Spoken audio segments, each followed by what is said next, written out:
ago, I started my tour of Argentina and realized why it's considered one of the most beautiful and attractive countries in the world. Big cities with modern skyscrapers and exciting nightlife, combined with the peace and immensity of silent natural wonder. Both its history and its geography leave unforgettable memories in the visitor. This is the diary of my visit to Argentina.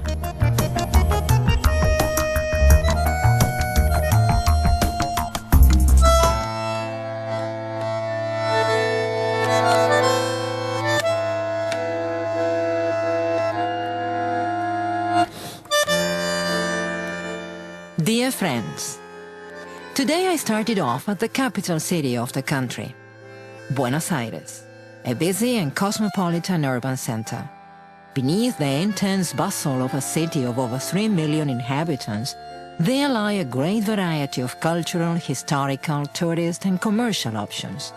Something I noticed in the Porteño downtown is the harmony with which the traditional and the most modern architecture coexist. I also discovered that each neighborhood has its own personality, but they all share the hospitality and kind manners of their inhabitants. Nightlife in Buenos Aires, with tango as its musical backdrop, is another attraction. I had often heard about San Telmo, the oldest area in the city, and that's the place I picked to start. This old neighborhood has a particular charm given mainly by its old colonial houses, some of them built in the 17th century.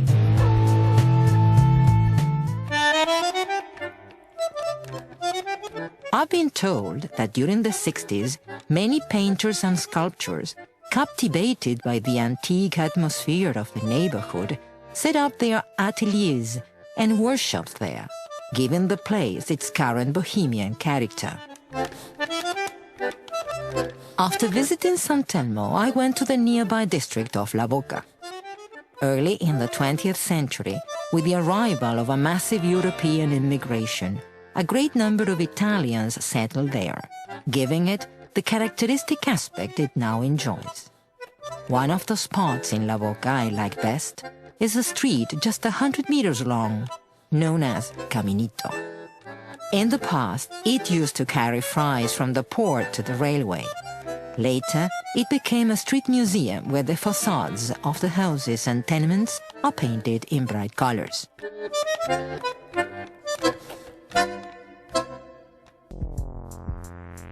I left behind this colorful neighborhood and walked towards the center of the city. At 50 Balcarce Street, I found a beautiful building filled with historical significance. It's the Pink House, seat of the successive national governments throughout the 19th century. Its construction began in 1873, and President Domingo Faustino Sarmiento would, some years later, order its most significant refurbishing, the creation of its gardens and painting of the facade. The Pink House is situated across Plaza de Mayo, a place as old as the city itself. When Juan de Garay founded the Santísima Trinidad and the Puerto de Santa María del Buen Aire, he planned the Plaza Mayor on that site. This square has been the stage of some of the most relevant and poignant events in Argentine history. Buenos Aires Metropolitan Cathedral also lies in front of the Plaza de Mayo. A very kind priest told me that in the mid-17th century, the Jesuits had erected a temple which would be reconverted 2 centuries later. The remains of General Don José de San Martín, one of the greatest heroes of Argentine independence, rest inside this building. I continued my tour along Avenida de Mayo as far as an imposing building, the National Congress.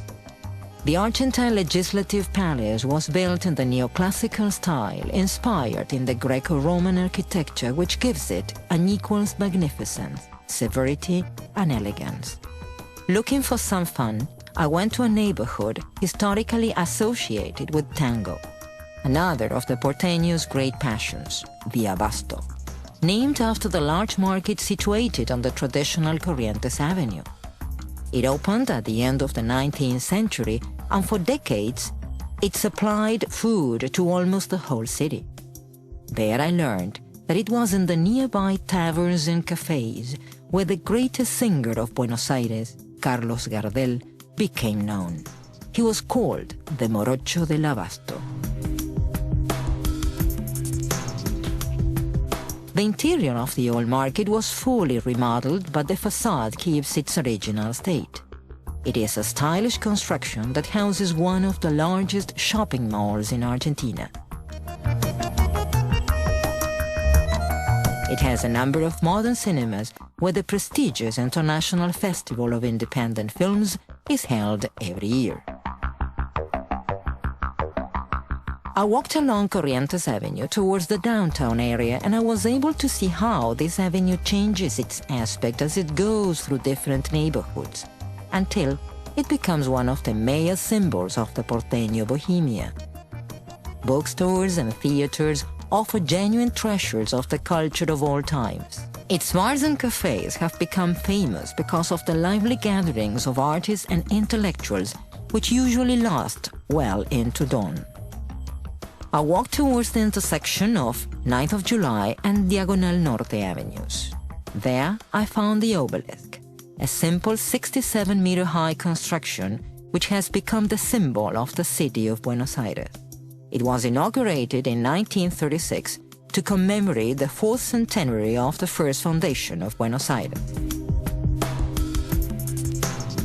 The Colón Opera House, famous worldwide for the excellent staging quality of operas, concerts and ballets, lies nearby. Its optimum acoustics makes it one of the favorite stages for great international artists, as well as for the most demanding public. I'm really looking forward to attending one of its performances.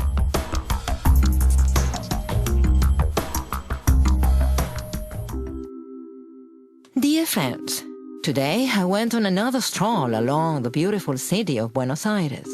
I started off from Retiro neighborhood, located quite close to the harbor area. One of the most traditional places is Plaza San Martín, designed by the famous French landscape architect Charles Theys. It was precisely there where I could see the monument in memory of the soldiers killed during the Malvinas War of 1982. Opposite Plaza San Martín stands the renowned Cavana building. It's an example of the rationalist styles of the 30s. For a long time, it was the tallest building in the city.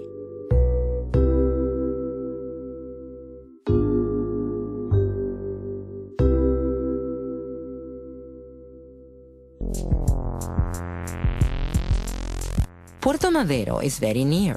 In the last few years, Puerto Madero became one of the poshest areas in the city. The current neighborhood of Puerto Madero was the result of the remodeling and refurbishing of the old docks designed by engineer Eduardo Madero. Elegant buildings housing numerous restaurants and companies stretch along them. One of the greatest tourist attractions of this place is undoubtedly its luxury restaurants overlooking the docks. From Puerto Madero, I went to Recoleta, one of the most aristocratic neighborhoods. Its name derives from the religious order of the Récollets that settled in the area at the beginning of the 18th century. While in the area, I was able to enjoy the sight of some of the most elegant buildings.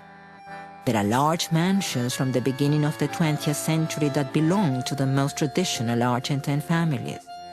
Some of them would later become diplomatic seats and museums. Along Quintana and Alvear avenues, I went past the most exclusive stores and luxury hotels. In Plaza Intendente Alvear, also known as Plaza Francia, a large craft fair opens every weekend.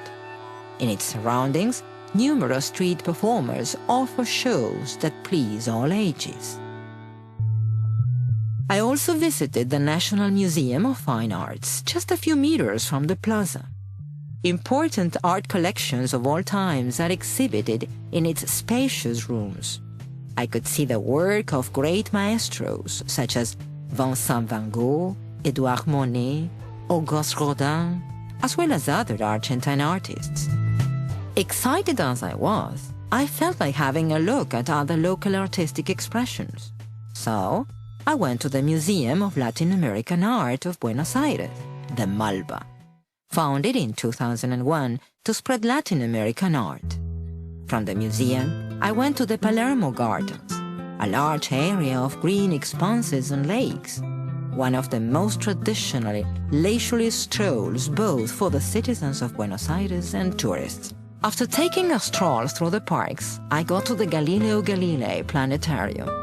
This 5-story building, built to promote the knowledge of astronomy, has a quaint and attractive architecture. Then I arrived at the zoo, which houses a great variety of animal species from the world over.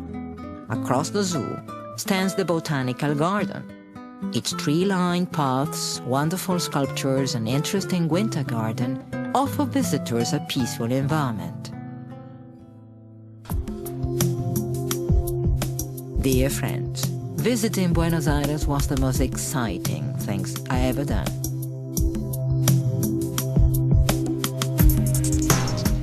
I flew from Buenos Aires to Posadas, the capital of the province of Misiones. The name refers to one of the most remarkable sites, the Jesuit missions, now in ruins. I traveled 60 kilometers through a jungle road to reach San Ignacio Mini, the site chosen by 2 priests from the Society of Jesus to build an indigenous reduction at the beginning of the 17th century. These walls did witness history. To think that over 3,000 people live here in a self-sufficient community. Guaranis and missionaries coexisted in perfect harmony in the only non-violent attempt of Indian colonization.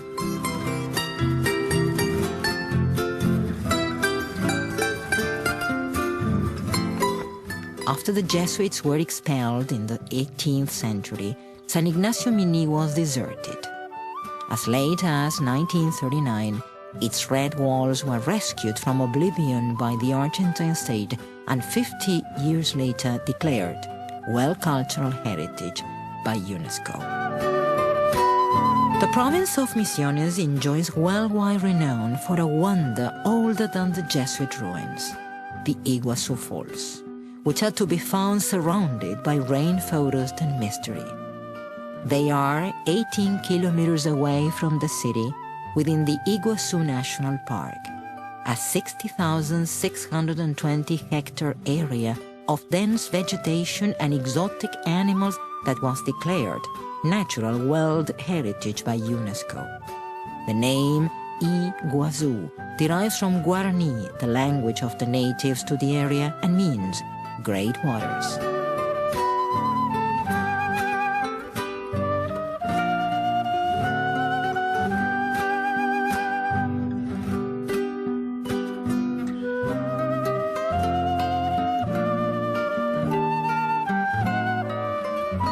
The falls are formed by 2 great semicircles of cascades, almost 3 kilometers wide. The most powerful roar comes from the Devil's Gorge, a waterfall of over 70 meters, just across the border with Brazil, its neighbor country. More than 200 cascades and waterfalls form this group, whose size makes Iguazu one of the most important falls in the world. This remarkable natural wonder can be observed from numerous paths and circuits with footbridges, as well as from an ecological train. It is even possible to cross the river to the San Martin Island by boat. Dear friends, I left Misiones awed by its landscapes and headed for Corrientes. It's a province surrounded by rivers where water is part of daily life and of the main tourist attractions. A large part of the province belongs to the Esteros de Liberá Natural Reserve, a huge group of lagoons, swamps, and marshes which form one of the most valuable ecosystems in the world.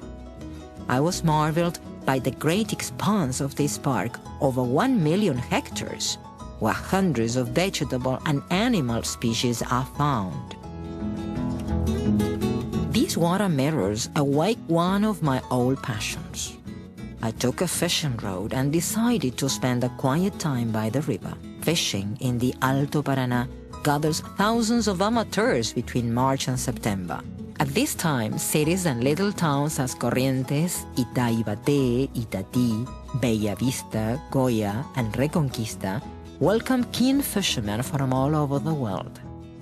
From the city of Corrientes, I crossed the General Manuel Belgrano Bridge and arrived in Resistencia, the capital of Chaco. Many artists have chosen the city of Resistencia as their home place, and this is why over 200 sculptures adorn its streets. The western part of the province is the area known as the Impenetrable. It's a region of tangled, impenetrable, almost virgin rainforest, very difficult to break through.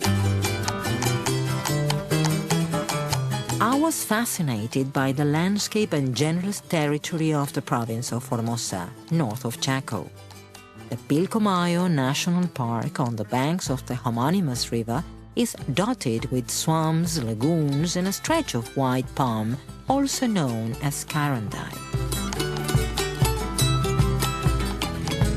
Dear friends, I was eager for some entertainment, so I thought I'd visit the city of Rosario in the province of Santa Fe. With almost 1 million inhabitants, it is one of the most populous cities of the country, an important industrial and commercial center, and a destination of numerous tourists and business travelers. It is situated on the banks of the Paraná River, and the people of Rosario know very well how to make good use of its waters all the time. One of the most beautiful places in the city is the Parque de la Independencia, which was inaugurated in 1902. It covers 126 hectares, surrounded by wonderful groves. While I was enjoying the sun and fresh air, I tasted mate, that typical River Plate infusion of yerba drunk in a gourd. People of Rosario say that whoever goes past their city cannot miss the monument to the flag. It was in this very site on the Paraná River banks where Manuel Belgrano hoisted the national flag for the first time. Its 30-meter-high mast lights up at dusk. The beauty of this scene attracts both tourists and residents. Nightlife in Rosario continues on the bustling pedestrian streets and in the downtown cafes.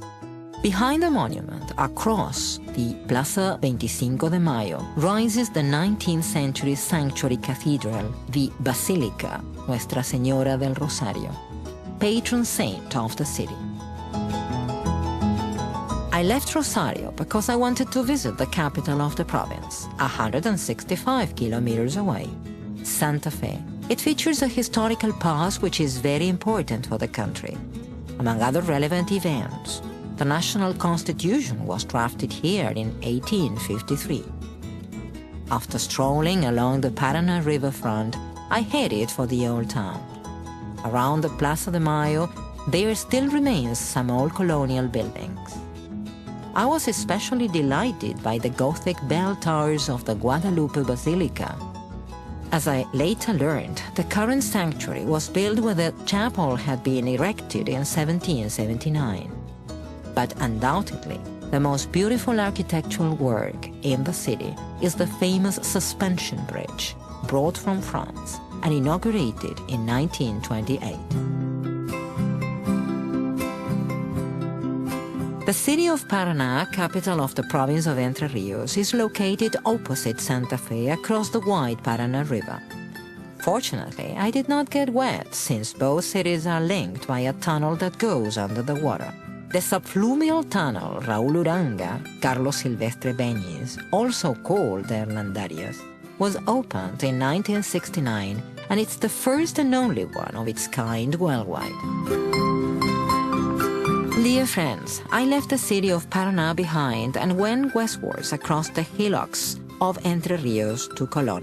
Also known as Paradise City, it is situated on the banks of the Uruguay River, 320 kilometers from Buenos Aires.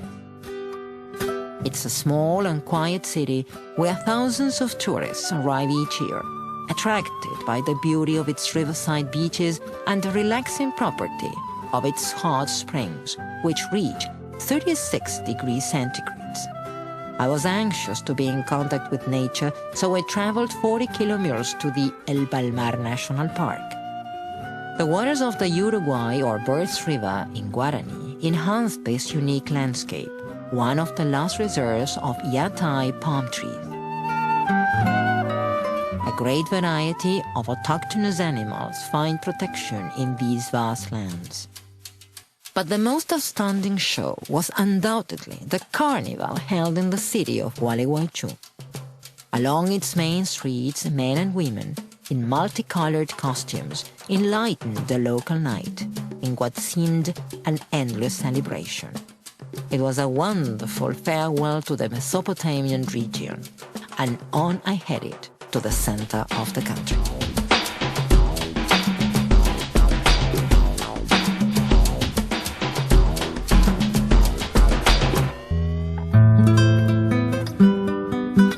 Dear friends, I keep an unforgettable memory of my trip to the central region of Argentina.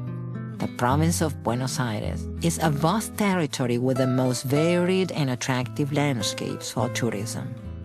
Small islands make up the huge delta formed by the mouth of the Paraná River in the Rio de la Plata.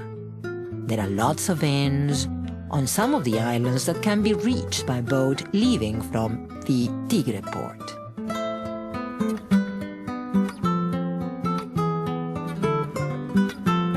The different rivers in this area are ideal for practicing water sports such as rowing, skiing, and skateboard skiing. One of the traditional walking tours in Tigre is the Puerto de Frutos, a commercial center where, apart from fruit, crafted products made in wicker, reed, or wood can be bought. When I arrived in San Antonio de Areco, 113 kilometers from Buenos Aires, I had the impression of being in the birthplace of Argentine gaucho tradition. Ahí salió con Juan Godoy, guarda que está de a caballo el hombre. Le dije, miren cómo vienen cruzando la lonja. ¡Tiempo! After visiting the historical museum, I took a stroll along this beautiful town of 19th century houses where an old tavern, as La Blanqueada, still remains. In San Antonio de Areco's surroundings, there are many estancias, farms, which offer activities especially organized for tourists, such as traditional music and dances, criollo meals, and sale of crafted goods. The city of La Plata is the capital of the province of Buenos Aires. It was founded in 1882 with a modern urban concept of reticular layout. It has ample green spaces and museums and universities that rank the city among one of the most important cultural centers. The Cathedral and the Museum of Natural Sciences of La Plata, which offers an outstanding paleontological collection, are not to be missed. To end my trip across the province of Buenos Aires, I visited the seaside resorts of the Atlantic coast, whose fame has spread beyond the Argentine borders. I first went to Mar del Plata, an important city facing the sea, 400 kilometers from Buenos Aires. The beaches of the Happy One, as it has been nicknamed, draw over 3 million tourists every summer. Among these renowned Buenos Aires seaside resorts, each features its own appeals, apart from the sea and white sand beaches, such as sand dunes, woods, fishery, entertainment, and nightlife. Dear friends, after having spent some relaxing days at the beach, I'm ready to travel to the province of Córdoba.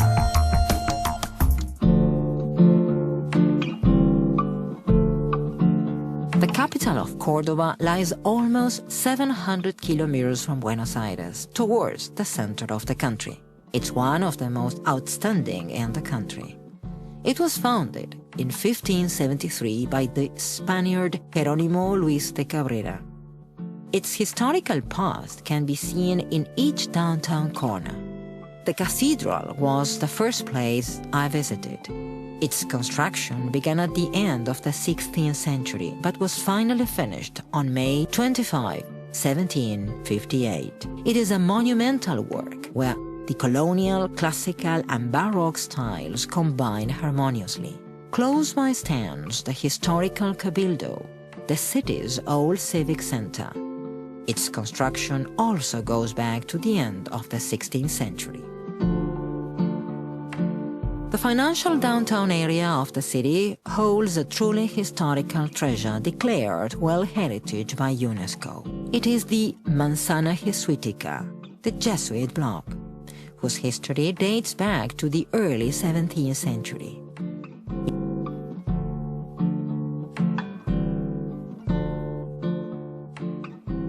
The church and the Capilla Domestica are considered expressions of the Baroque architecture of the colonial period.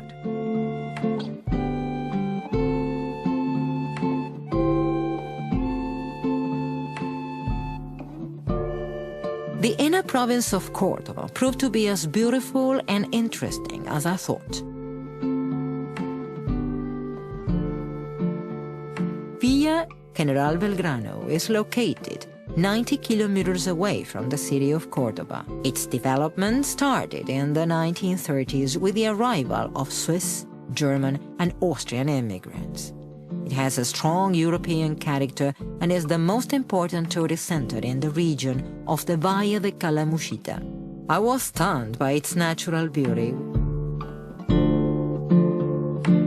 One of the main tourist attractions in this village is the National Beer Festival, held every year between October the 1st and the 11th. The Oktoberfest takes place at the city's beer park, and performing groups belonging to different European communities entertain visitors. I drove on to La Cumbrecita, 40 kilometers away from Villa General Belgrano. It looks like an alpine village with houses made of stone and wood.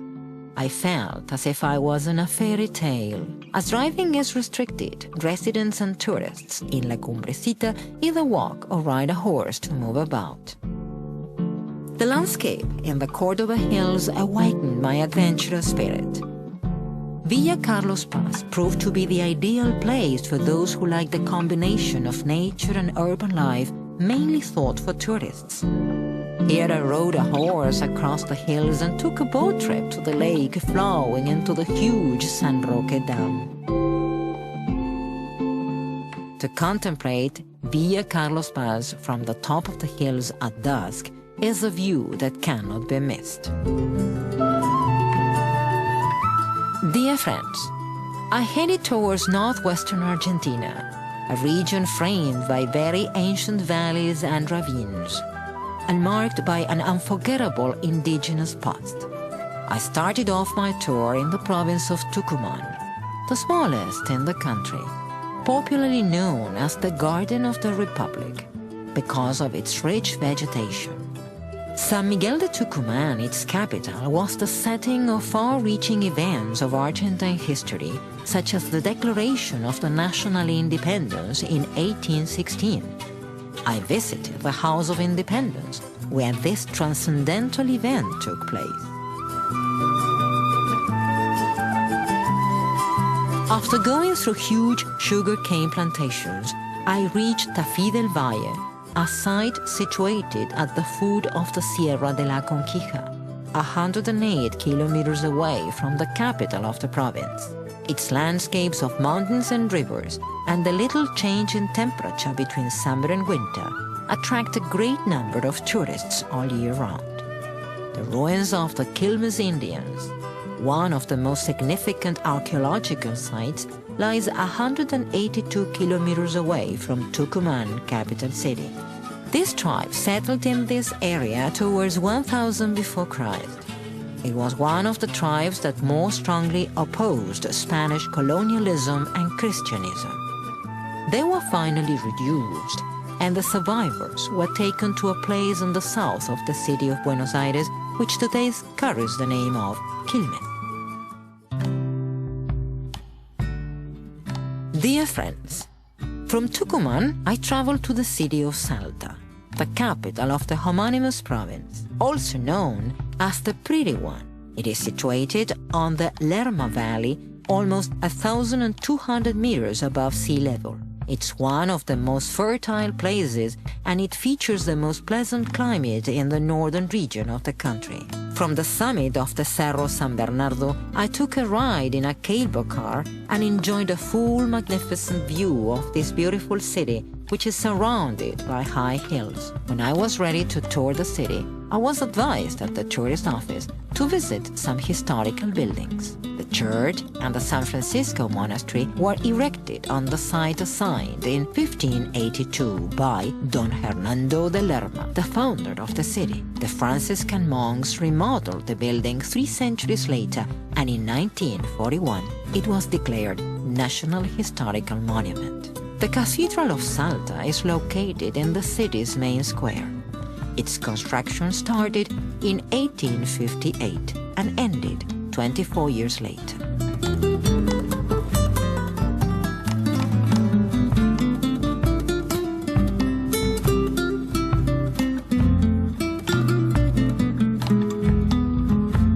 Then I approached the San Bernardo Monastery, one of the oldest constructions in the city of Salta. It was built between the end of the 16th century and the beginning of the 17th. Without giving it a second thought, I went to the railway station where the legendary Tren de las Nubes sets off.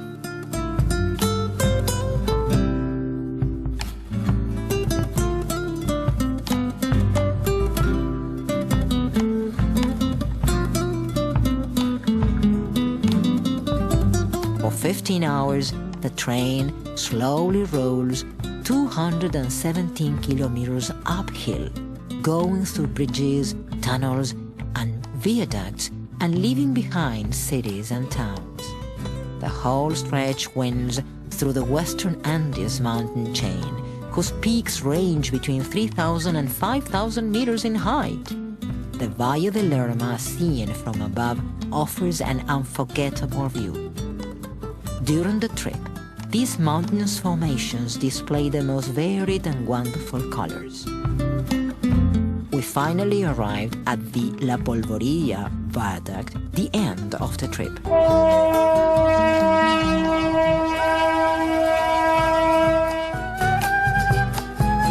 I held my breath when I learned we were standing over 4,000 meters above sea level. On the way back to the city of Salta, the train stopped at San Antonio de los Cobres, an old mining town. Thrilled by the landscape, I went to the area of the Valles Calchaquíes. I took the Cuesta del Obispo road to Cachi, 156 kilometers from Salta city. The origin of Cachi goes back to 1673.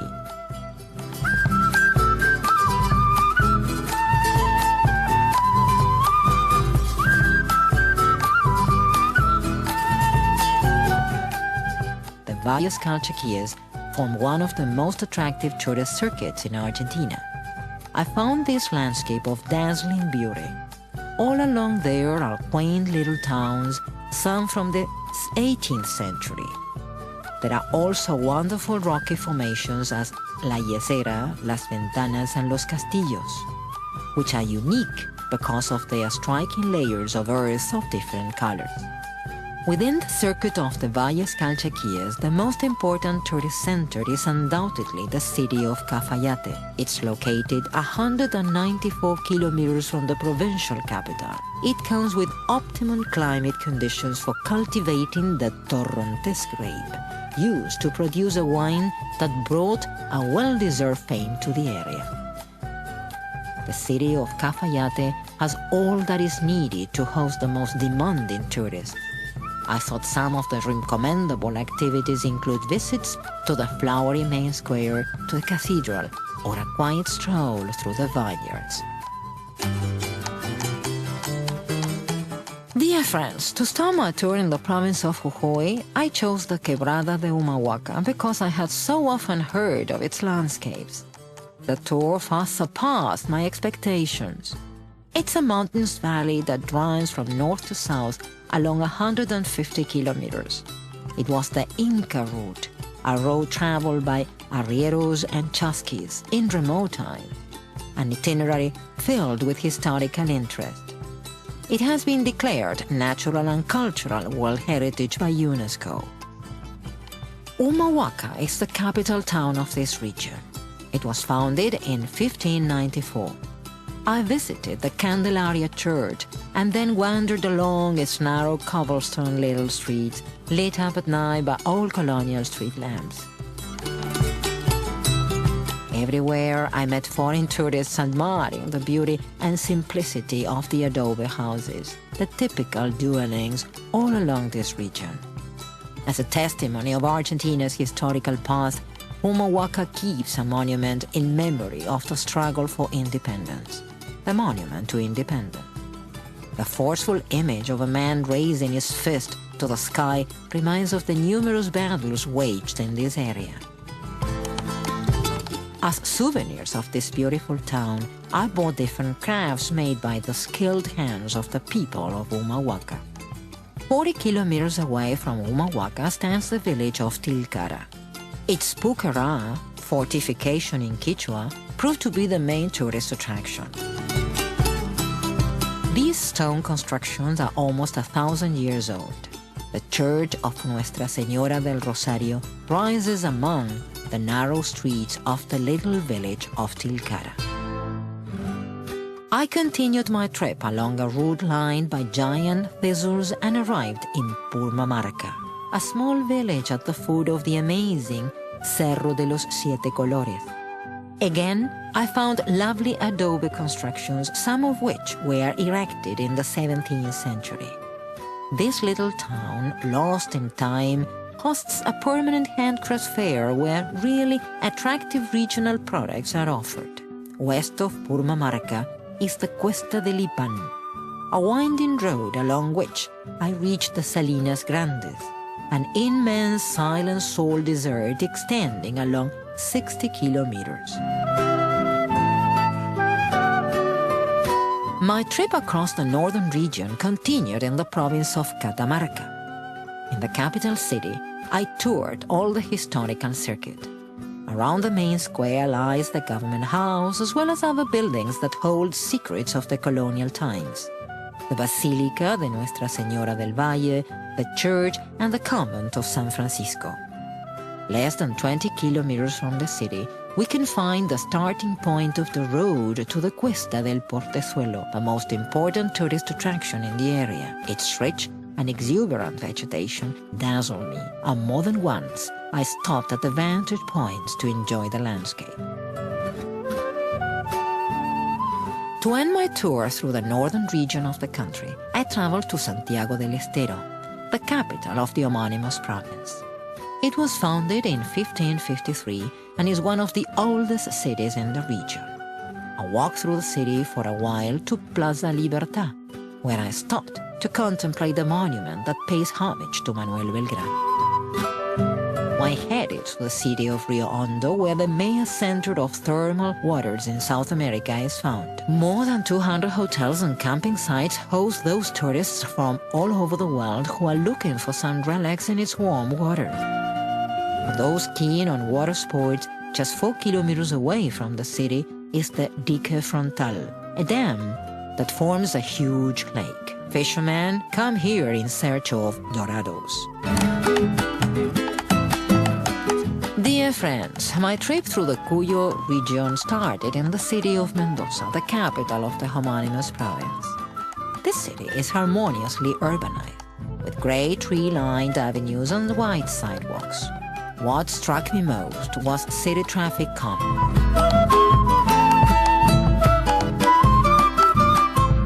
My first visit in the city of Mendoza was to the Parque San Martin. After going through a magnificent French gate from the early 20th century, I was dazzled to see this 419-hectare park designed by famous French landscape architect Charles Pease in 1897.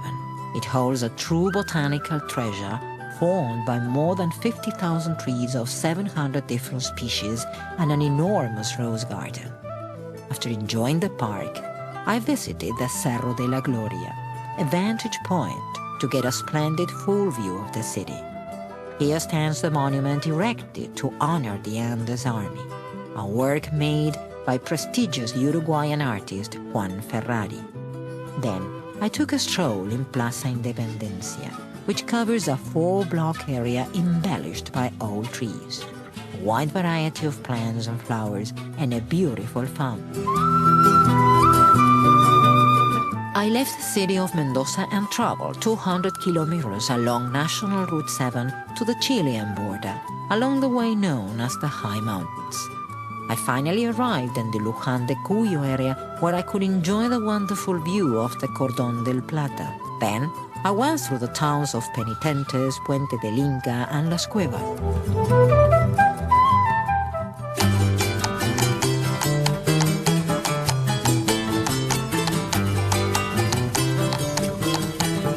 Puente del Inca, it's a bridge-shaped calcareous formation under which the waters of the Las Cuevas River flow.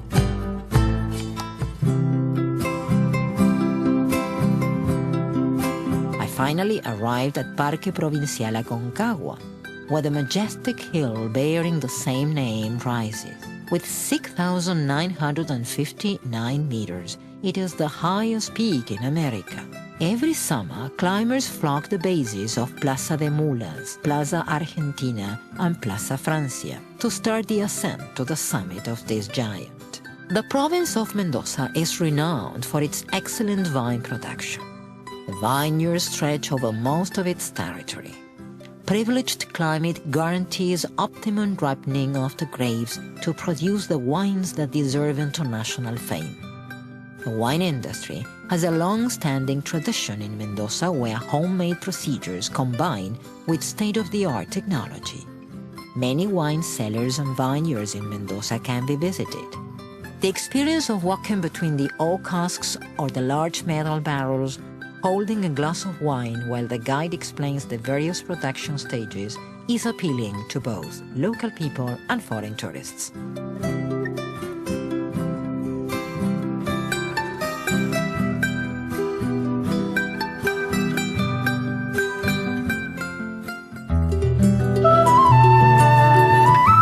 On arriving in the province of San Juan, I set off to visit the Parque Provincial Izchigualasto, better known as Valle de la Luna. It's a moon-like huge area, almost 63,000 hectares large, located in the northwest of the province. I was told that millions of years ago there was a lake and that it is still possible to find fossil remains of prehistoric plants and animals. It's an arid region where strong winds erode the rocks, creating the most amazing shapes. This marvelous natural landscape was declared Natural World Heritage by UNESCO in the year 2000. In the mid-south of the province of La Rioja, I visited one of the greatest natural Argentine sceneries, the Talampaya National Park. This huge expanse of 215,000 hectares holds archaeological and paleontological fields with fossil remains of amphibians and reptiles. The condors in the high reddish rock walls of the Talampaya River Canyon pose as majestic guardians. Inside the canyon, which remains dry throughout most of the year, there are ancient algarrobo forests. The Talampaya National Park is filled with carved rocks that feature curious forms because of the erosion produced by strong winds. It also abounds in indigenous petroglyphs. Some of these figures represent animal or human shapes. Others are simply geometrical designs. As I later learned, they are almost 2,500 years old. To complete my tour of the Cuyo region, I headed for the province of San Luis. On the way to Potrero de los Funes, a beautiful mountain scenery gradually appears, at times furrowed by lovely natural features such as the Quebrada de los Cóndores. I finally arrived in Villa del Merlo, one of the most important tourist centers in the province. It is 194 kilometers away from the city of San Luis, at the foot of the Comechingones Hills in the Conlara Valley. This area has a microclimate that makes the Via a unique place on the well. Merlo offers numerous leisure and recreational options in a most natural atmosphere all year round.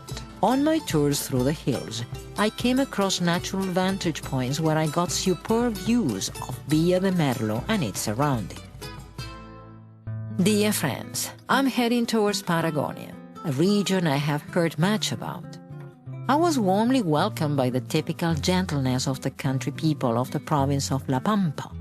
This land of vast and peaceful landscapes where thousands of cows graze freely among windmills and wildflowers. To watch the sun hide behind the endless horizon is a view of a beauty I will never forget. I waved goodbye to La Pampa to delve into the lands stretching south of Colorado River, the Mapuche's land, with its snow-capped mountains and marine animals. The adventure started in Neuquén. In the southwest of this province, we discover Parque Nacional Lanín, a remarkable expanse of over 380,000 hectares of forests, lakes, and mountains. It is called after the imposing 3,776-meter-high volcano, which in Mapuche language means dead rock.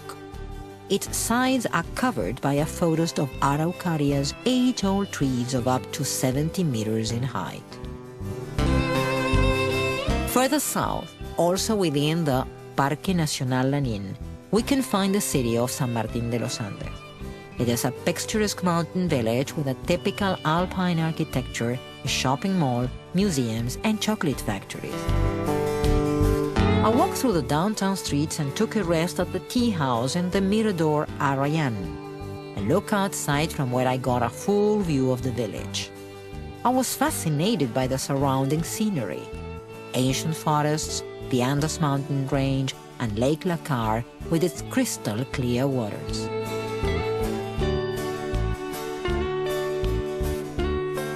Very close to the city and in the middle of the Andes mountain range is one of the main ski centers in Argentina, the Chapelco Hill.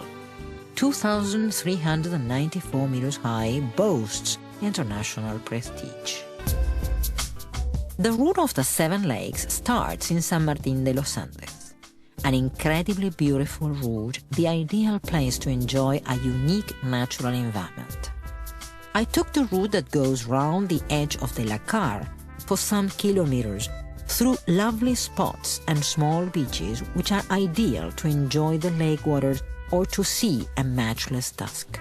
The route of the Seven Lakes is the main tourist attraction in the area, especially during the summer months. Along 107 kilometers, the winding road goes through 7 water mirrors. The beauty of the place can be appreciated from panoramic vantage points strategically distributed along the route. The end of the route in southern Neuquén is marked by the largest lake, the Great Nahuel Huapi, 74 kilometers long, situated in the Nahuel Huapi National Park. The route of the Seven Lakes ends in Villa Langostura, located on the northwest bank of this great lake. Surrounded by forests, waterfalls, and brooks, it's a small mountain village of 12,000 inhabitants with plenty of accommodation in quality hotels. The wooden houses on the main avenue give a picturesque aspect to the city where we can get all the necessary services for a comfortable life.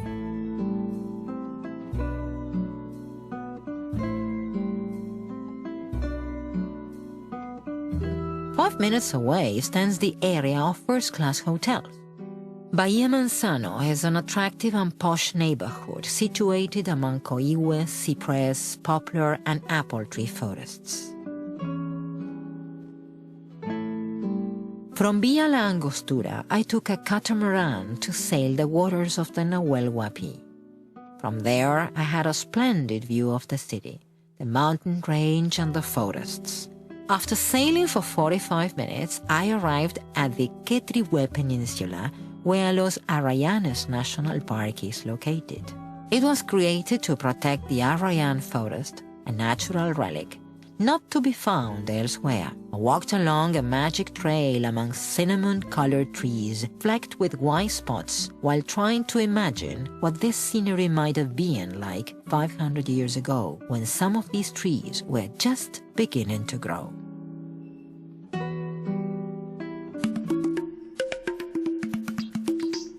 With a basin that covers 600,000 hectare area, the Nahuel Huapi goes beyond the Neuquén border and into the province of Rio Negro. The lake is divided in different branches and its shores form large peninsulas of great beauty, such as the Yao Yao, Quetrihué, and Huemul. A city famous worldwide sits in the southeastern tip of the lake, San Carlos de Bariloche. It is one of the most important tourist centers in Argentina and boasts a tourist infrastructure with first-level hotels and gastronomy, in line with its renown. I went for a stroll at the city's Centro Cívico, around Plaza San Martín. I was delighted with the style of its public buildings made of wood and stone in the early 20th century. Apart from the great variety of activities often held around the lake, the most important attraction in Bariloche is the largest ski center in Latin America, the Cerro Catedral.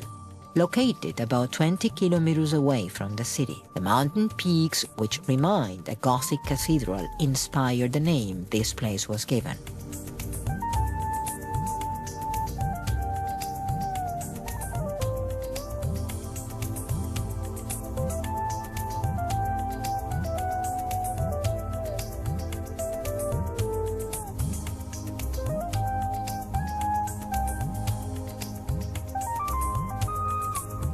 A mountain range surrounds the city of Bariloche. Each hill has a looking out site, such as the Campanario with its unique and marvelous view. As I have been recommended to take a look at the city from the top of the Otto Hill, I took the cable car and found an unparalleled scenery. At 1,405 meters height, the famous revolving cafeteria from where I had the most splendid full view of Bariloche, the lake and the mountains from every possible angle. In the middle of an immense park within the territory of the Nahuel Huapi National Park stands the Hotel Yao Yao. The city, as well as Puerto Pañuelo, the first port in Bariloche where catamaran excursions set off from, can be spotted from here. I left beautiful Bariloche and headed south. After 125 kilometers, I arrived in El Bolsón, a small and appealing city situated at the foot of Cerro Piltriquitrón. I walked through its narrow streets and found a large handcraft fair, a very attractive place visited by artists and purchasers from all over the world. A few kilometers to the south of El Bolsón lies the boundary with the province of Chubut. The route took me to Puelo Lake, a most beautiful place for camping and practicing water sports, surrounded by mountains with a small Arrayan forest that colors the landscape. Close by is the town of El Maitén, where I got involved in an adventure that made me feel inside a children's story for some hours. Such was my trip in the old Patagonia Express.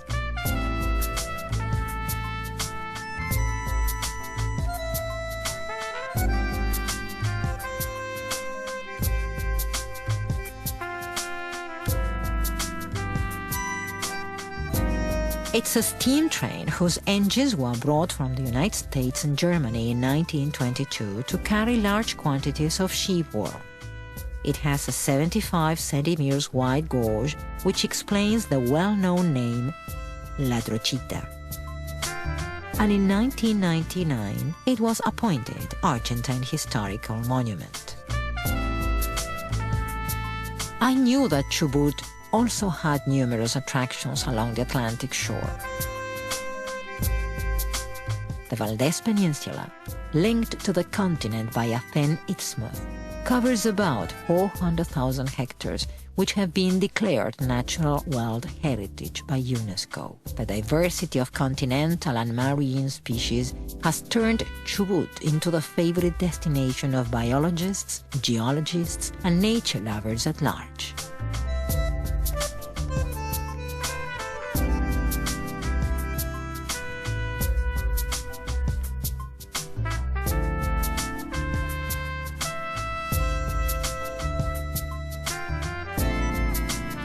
Puerto Piramides is a little seaside village located in the Valdez Peninsula. One of my most coveted dreams came true here when I saw the southern Frank whale. Every year, from June to December, about 2,500 cetaceans choose these shores to copulate and give birth to their offsprings. At the foot of Punta Delgada's historical lighthouse, built in 1904, in the south of the Valdez Peninsula, I visited one of the most important colonies of elephant seals in Patagonia, the only continental station in the world. Puerto Madryn is one of the most dynamic cities in Patagonia. Nowadays, it has an intensely active fishing port, and it has become one of the favorite sites to perform subaquatic sports. It also features beautiful beaches with white sand, and it is the starting point towards the Valdez Peninsula. Close by is Punta Tombo, a narrow strip of land that goes 4 kilometers into the sea. Declared protected natural area by the government of Chubut, Punta Tombo introduces a change in the typical arid scenery of the Patagonic steppe.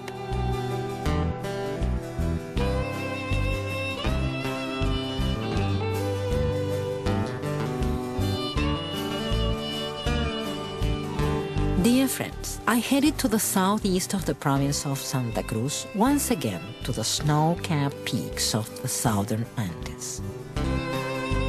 I finally arrived in El Calafate. Its origin dates back to the beginning of the 20th century, when there was only a general store. The city is called after a thorny bush typical of the region. According to the legend, those who eat its purple fruit will return to Patagonia.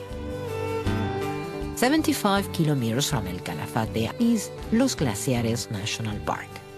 Considered one of the wonders of the natural world, the park has been declared World Heritage by UNESCO. It owes its name to the numerous masses of ice which form it, over 250. The Uppsala, Vietnam, and Nelly are some of the best known, but everybody's favorite is undoubtedly the Perito Moreno. So that's where I went. The road took me through forests of lengas and cypresses, lakes and mountains in the midst of unparalleled scenery.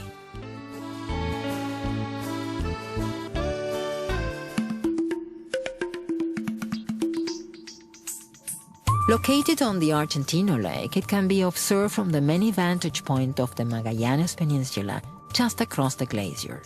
It is also possible to sail along the Rico branch of the Argentina Lake. In this area of the lake, there is a small port where catamarans leave to sail right next to the glacier and cross to the other shore. Once there, visitors may go trekking on the glacier itself and explore this amazing expanse of white ice, its crevices, falls, and little lagoons. The Perito Moreno Glacier offers one of the most shocking shows produced by nature when an ice wall becomes detached and falls off into the lake waters with a thunderous roar.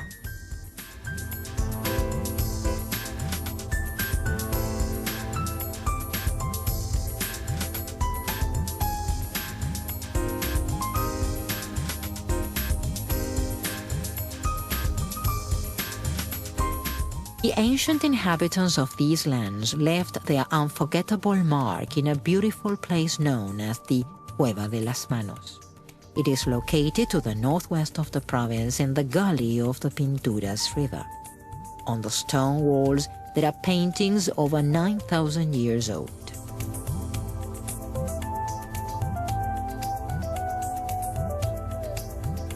To the south of the province of Santa Cruz is the Isla Grande de Tierra del Fuego. Its capital, Ushuaia, is the southernmost city in the world.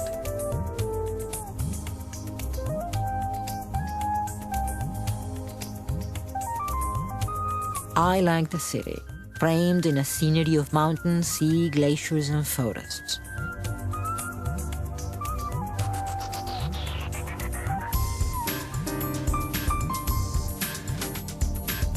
Ushuaia, which means bay overlooking to the west in the Yamana language, is a most beautiful and modern city with its low houses and colored roofs. From the bay, there is a marvelous panoramic view of the Beagle Channel.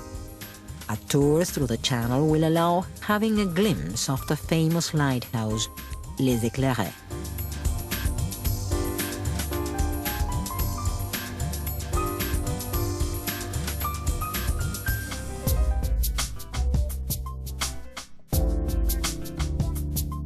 The prison of the end of the world, now turned into a museum, is in Ushuaia. It was built by the prisoners themselves at the beginning of the 20th century in the eastern part of the city, which at that time had only 40 houses. Thousands of stories are woven around this building, where the most brutal criminals were sent, as well as swindlers and political prisoners. In 1947, the prison was no longer operative.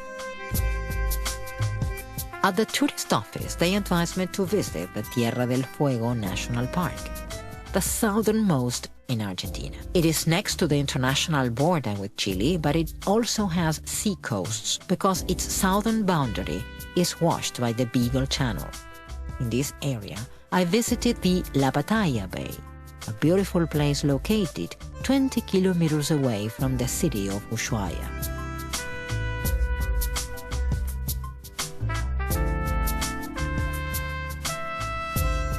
From Ushuaia, I took National Route 3 to the north. Along 45 kilometers, I enjoyed the most marvelous scenery, going through rivers, falls, valleys, and mountains until I went well into the Andes mountain range. I stopped at the Garibaldi Pass to watch the beautiful Escondido Lake from a vantage point at the foot of a 400-meter precipice.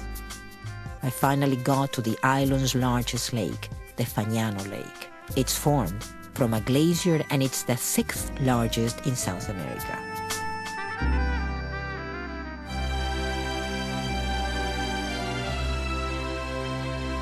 Dear friends, I packed all the warm clothes I had and headed to Antarctica, an incredible place where nature can be seen in the most virgin state on an always white backdrop.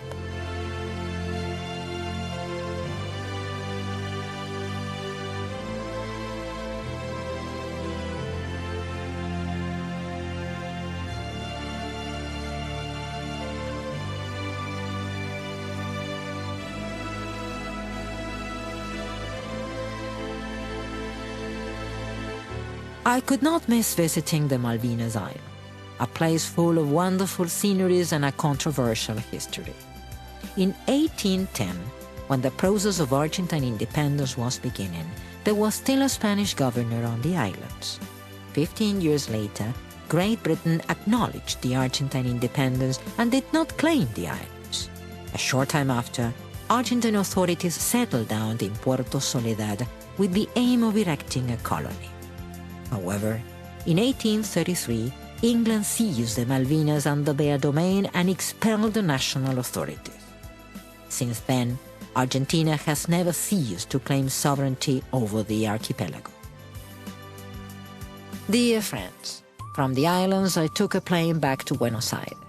I remember the wonderful places I saw, the sceneries, the local people, and I feel a little nostalgic, though deeply happy. I'm not saying goodbye to this beautiful country because I know I will be back soon. There are still many secrets to unveil.